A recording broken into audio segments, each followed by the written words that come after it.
சென்னை தாம்பரம் அருகே விலை உயர்ந்த இருசக்கர வாகனத்தில் சத்தம் காதை கிழிக்க விரட்டியபடி ஓட்டி வந்த இளைஞரை போக்குவரத்து போலீசார் பிடித்து 12,000 ரூபாய் அபராதம் விதித்திருக்கின்றனர். அதிவேகமாக வந்து பயணிகளை அலறவிட்ட பைக் ரேசன் சிக்கியது எப்படி?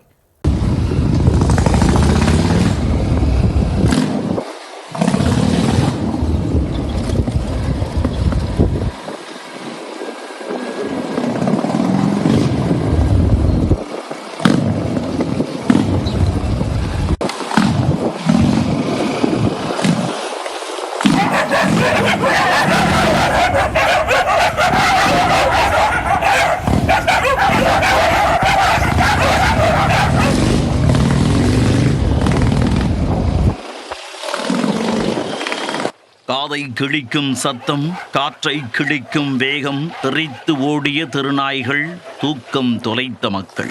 தாம்பரம் பகுதி மக்களின் இரவு நித்திரையை பதம் பார்த்த பைக் ரேசனின் வேலைதான் இது.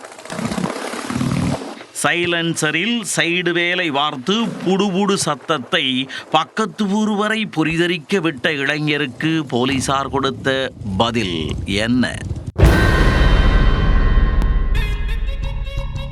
பொதுவாக இருசக்கர வாகனங்களில் சைலன்சர் பொருத்துவது என்பது அதன் என்ஜின் சப்தத்தை குறைப்பதற்காகவே என்பது அனைவருக்கும் தெரியும்.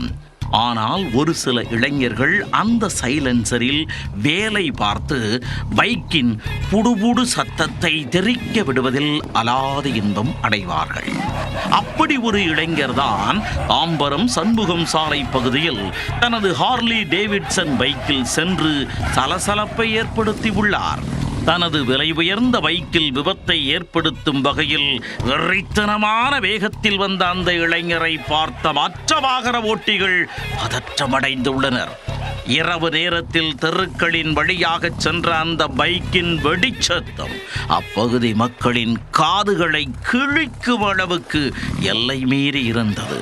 தெருவில் படுத்திருந்த நாய்கள் எல்லாம் தனது வாழ்நாள் எதிரியை பார்த்து விட்டது போல் துரத்தி சென்றன.